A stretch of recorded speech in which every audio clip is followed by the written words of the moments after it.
अथ संकष्टनाशनं गणेशस्तोत्रम्। नारद उवाच।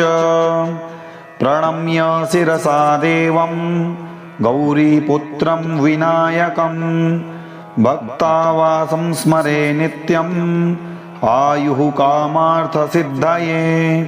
प्रथमं वक्रतुण्डं च एकदन्तं द्वितीयकं तृतीयं कृष्णपिङ्गाक्षं गजवक्त्रं चतुर्थकं लम्बोदरं पञ्चमं च षष्ठं विकटमेव च सप्तमं विघ्नराजं च धूम्रवर्णं तथाष्टमं नवमं बालचन्द्रं च दशमं तु विनायकम् एकादशं गणपतिं द्वादशं तु गजाननं द्वादशैतानि नामानि त्रिसन्ध्यं यः पठेन्नरः न च विघ्नभयं तस्य सर्वसिद्धिकरं परं।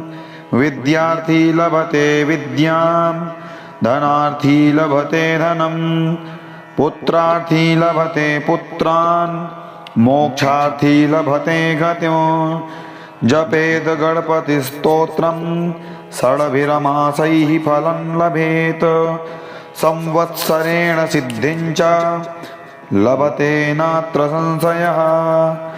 अष्टानां ब्राह्मणानां च लिखित्वा यः समर्पयेत् तस्य विद्या भवेत् सर्वा गणेशस्य प्रसादतः। इति श्रीनारदपुराणे संकष्टनाशनगणेशस्तोत्रं सम्पूर्णम्। अथ संकष्टनाशनं गणेशस्तोत्रम्। नारद उवाच। प्रणम्य शिरसा देवं गौरीपुत्रं विनायकं भक्तावासं स्मरे नित्यम् आयुः कामार्थसिद्धये। प्रथमं वक्रतुण्डं च एकदन्तं द्वितीयकं तृतीयं कृष्णपिङ्गाक्षं गजवक्त्रं चतुर्थकं लम्बोदरं पञ्चमं च षष्ठं विकटमेव च सप्तमं विघ्नराजं च धूम्रवर्णं तथाष्टमं नवमं बालचन्द्रं च दशमं तु विनायकम् एकादशं गणपतिं द्वादशं तु गजाननं द्वादशैतानि नामानि त्रिसन्ध्यं यः पठेन्नरः न च विघ्नभयं तस्य सर्वसिद्धिकरं परं। विद्यार्थी लभते विद्यां धनार्थी लभते धनं पुत्रार्थी लभते पुत्रान् मोक्षार्थी लभते गतिं। जपेद गणपतिस्तोत्रं षड्भिर्मासैः फलं लभेत संवत्सरेण सिद्धिं च लभते नात्र संशयः। अष्टानां ब्राह्मणानां च लिखित्वा यः समर्पयेत् तस्य विद्या भवेत् सर्वा गणेशस्य प्रसादतः। इति श्रीनारदपुराणे संकष्टनाशनगणेशस्तोत्रं सम्पूर्णम्। अथ संकष्टनाशनं गणेशस्तोत्रम्। नारद उवाच।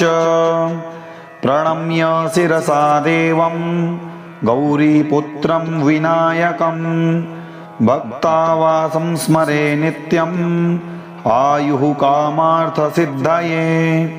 प्रथमं वक्रतुण्डं च एकदन्तं द्वितीयकं तृतीयं कृष्णपिङ्गाक्षं गजवक्त्रं चतुर्थकं लम्बोदरं पञ्चमं च षष्ठं विकटमेव च सप्तमं विघ्नराजं च धूम्रवर्णं तथाष्टमं नवमं बालचन्द्रं च दशमं तु विनायकम् एकादशं गणपतिं द्वादशं तु गजाननं द्वादशैतानि नामानि त्रिसन्ध्यं यः पठेन्नरः न च विघ्नभयं तस्य सर्वसिद्धिकरं परं विद्यार्थी लभते विद्यां धनार्थी लभते धनं पुत्रार्थी लभते पुत्रान् मोक्षार्थी लभते गतिं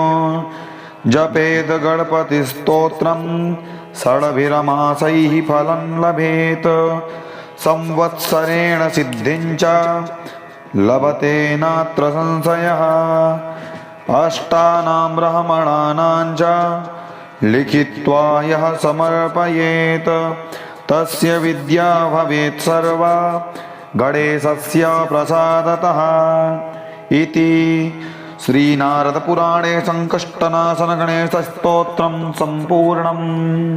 अथ संकष्टनाशनं गणेशस्तोत्रम्। नारद उवाच प्रणम्य शिरसा देवं गौरीपुत्रं विनायकं भक्तावासं स्मरे नित्यम् आयुः कामार्थसिद्धये प्रथमं वक्रतुण्डं च एकदन्तं द्वितीयकं तृतीयं कृष्णपिङ्गाक्षं गजवक्त्रं चतुर्थकं लम्बोदरं पञ्चमं च षष्ठं विकटमेव च सप्तमं विघ्नराजं च धूम्रवर्णं तथाष्टमं नवमं भालचन्द्रं च दशमं तु विनायकम् एकादशं गणपतिं द्वादशं तु गजाननं द्वादशैतानि नामानि त्रिसन्ध्यं यः पठेन्नरः न च विघ्नभयं तस्य सर्वसिद्धिकरं परं विद्यार्थी लभते विद्यां धनार्थी लभते धनं पुत्रार्थी लभते पुत्रान् मोक्षार्थी लभते गतिं जपेद गणपतिस्तोत्रं षड्भिरमासैः फलं लभेत संवत्सरेण सिद्धिं च लभते नात्र संशयः अष्टानां ब्राह्मणानां च लिखित्वा यः समर्पयेत् तस्य विद्या भवेत् सर्वा गणेशस्य प्रसादतः इति श्रीनारदपुराणे संकष्टनाशनगणेशस्तोत्रं सम्पूर्णम्। अथ संकष्टनाशनं गणेशस्तोत्रम्।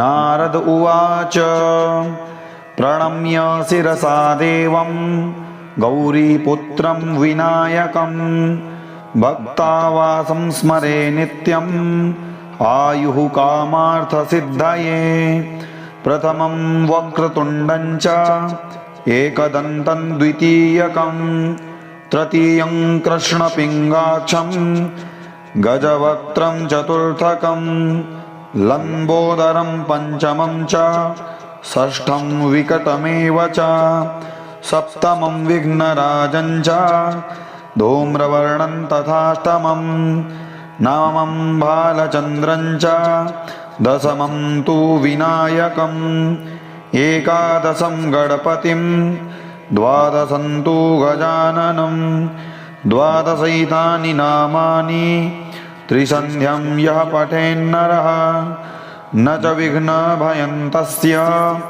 सर्वसिद्धिकरं परं विद्यार्थी लभते विद्यां धनार्थी लभते धनं पुत्रार्थी लभते पुत्रान् मोक्षार्थी लभते गतिं जपेद गणपतिस्तोत्रं षड्भिरमासैः फलं लभेत संवत्सरेण सिद्धिं च लभते नात्र संशयः अष्टानां ब्राह्मणानां च लिखित्वा यः समर्पयेत् तस्य विद्या भवेत् सर्वा गणेशस्य प्रसादतः इति श्रीनारदपुराणे संकष्टनाशनगणेशस्तोत्रं सम्पूर्णम्।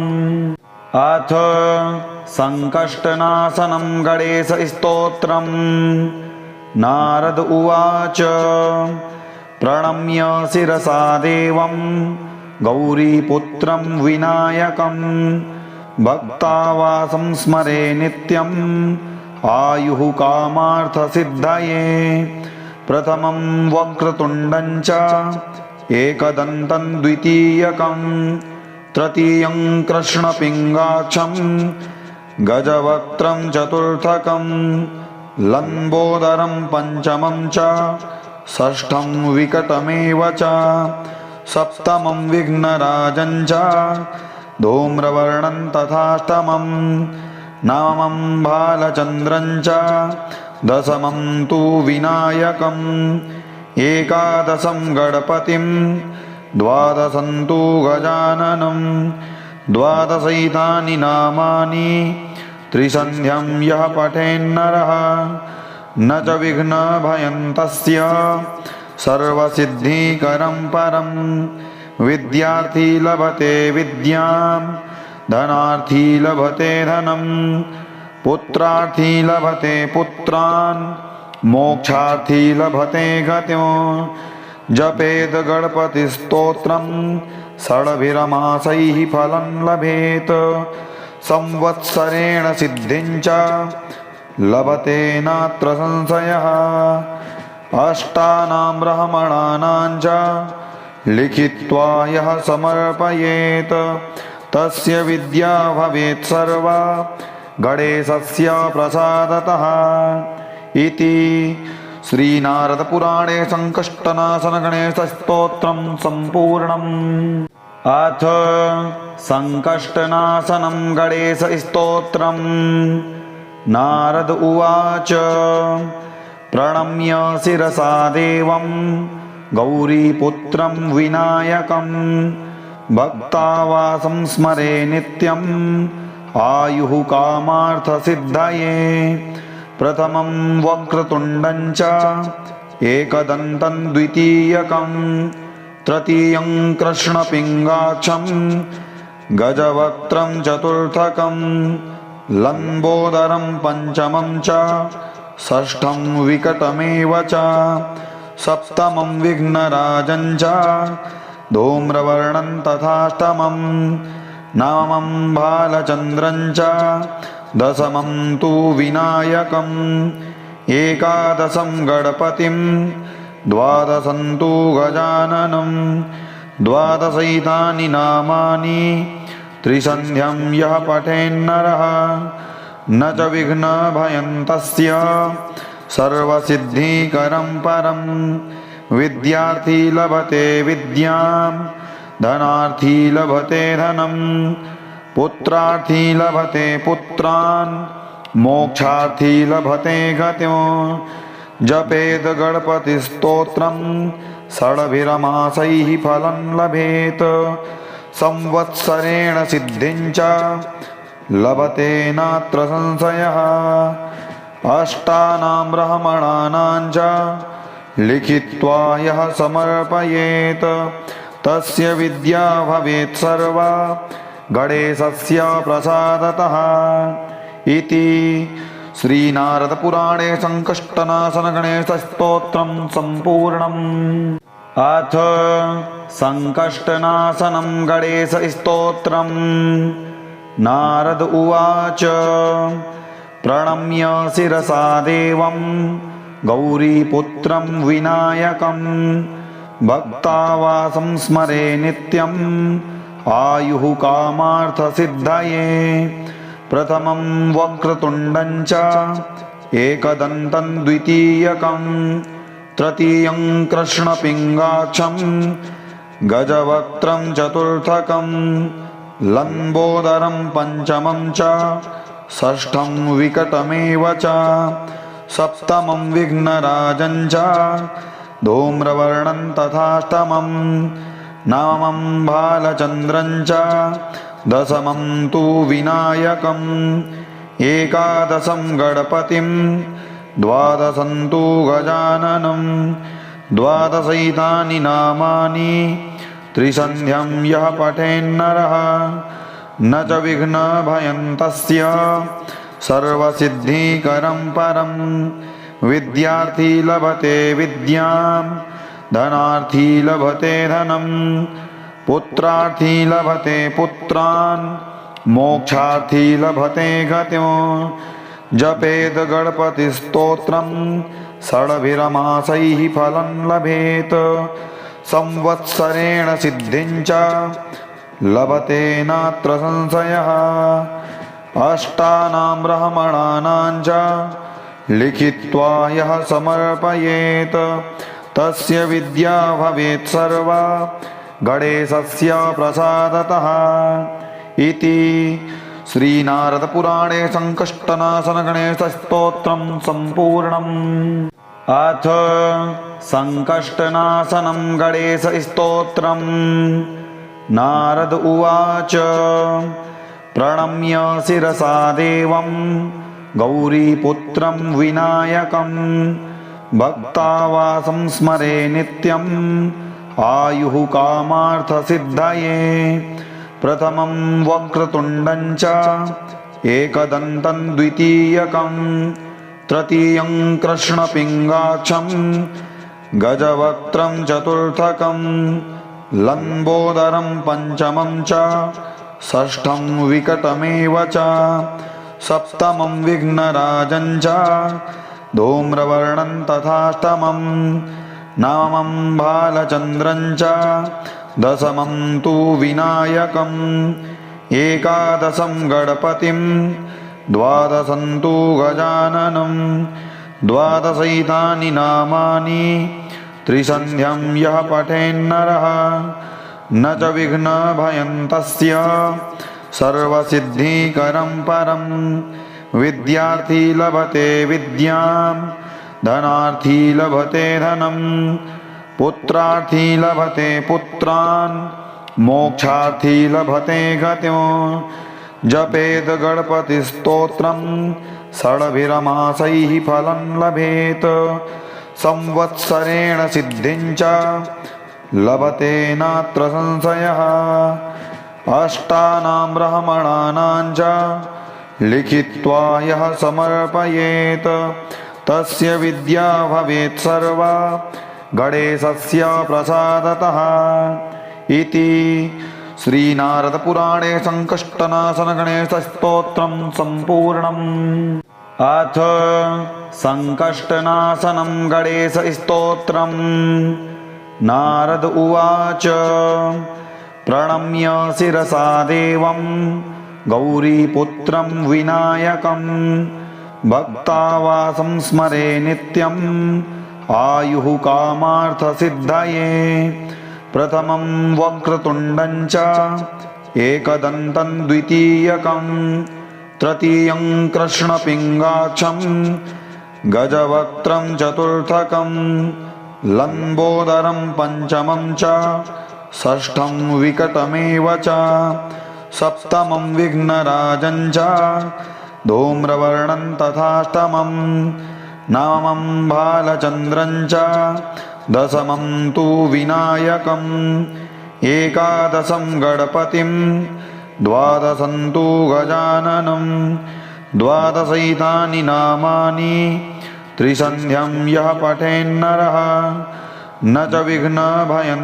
तस्य सर्वसिद्धिकरं परं विद्यार्थी लभते विद्यां धनार्थी लभते धनं पुत्रार्थी लभते पुत्रान् मोक्षार्थी लभते गतिं जपेद गणपतिस्तोत्रं षड्भिरमासैः फलं लभेत संवत्सरेण सिद्धिं च लभते नात्र संशयः अष्टानां ब्राह्मणानां च लिखित्वा यः समर्पयेत् तस्य विद्या भवेत् सर्वा गणेशस्य प्रसादतः इति श्रीनारदपुराणे संकष्टनाशनगणेशस्तोत्रं सम्पूर्णम्। अथ संकष्टनाशनं गणेशस्तोत्रम्। नारद उवाच प्रणम्य शिरसा देवं गौरीपुत्रं विनायकं भक्तावासं स्मरे नित्यम् आयुः कामार्थसिद्धये प्रथमं वक्रतुण्डं च एकदन्तं द्वितीयकं तृतीयं कृष्णपिङ्गाक्षं गजवक्त्रं चतुर्थकं लम्बोदरं पञ्चमं च षष्ठं विकटमेव च सप्तमं विघ्नराजं च धूम्रवर्णं तथाष्टमं नवमं भालचन्द्रं च दशमं तु विनायकम् एकादशं गणपतिं द्वादशं तु गजाननं द्वादशैतानि नामानि त्रिसन्ध्यं यः पठेन्नरः न च विघ्नभयं तस्य सर्वसिद्धिकरं परं विद्यार्थी लभते विद्यां धनार्थी लभते धनं पुत्रार्थी लभते पुत्रान् मोक्षार्थी लभते गतिं जपेद गणपतिस्तोत्रं षड्भिर्मासैः फलं लभेत संवत्सरेण सिद्धिं च लभते नात्र संशयः अष्टानां ब्राह्मणानां च लिखित्वा यः समर्पयेत् तस्य विद्या भवेत् सर्वा गणेशस्य प्रसादतः इति श्रीनारदपुराणे संकष्टनाशन गणेश स्तोत्रम संपूर्णम। जो साधक इस संकष्टनाशन गणेश स्तोत्र का पाठ करेगा, भगवान गणेश की कृपा से उसके संपूर्ण विघ्नों का शमन होगा और उसको सब प्रकार की सिद्धियां प्राप्त होंगी। अगर विद्यार्थी विद्या प्राप्त करना चाहता है तो वह इस स्तोत्र का पाठ करे। धनार्थी यदि धन लाभ प्राप्त करना चाहता है तो भी इस गणेश संकष्टनाशन स्तोत्र का पाठ करे। और जिसको पुत्र की कामना हो तो पुत्रार्थी लभते पुत्रान, जिसको पुत्र की कामना हो उस साधक को भी इसका पाठ करना चाहिए। मोक्षार्थी लभते गतिम, जिसको मोक्ष की गति की कामना हो वो भी भगवान गणेश के इस पावन स्तोत्र का पाठ करे। पूरा वीडियो देखने के लिए धन्यवाद। यदि चैनल में नए हैं तो चैनल को सब्सक्राइब अवश्य करें, साथ ही बेल आइकन प्रेस करें और अगर फेसबुक में देख रहे हैं तो हमारे पेज को फॉलो अवश्य करें। मिलते हैं अगली वीडियो में, तब तक के लिए जय श्री कृष्ण, जय श्री राधे।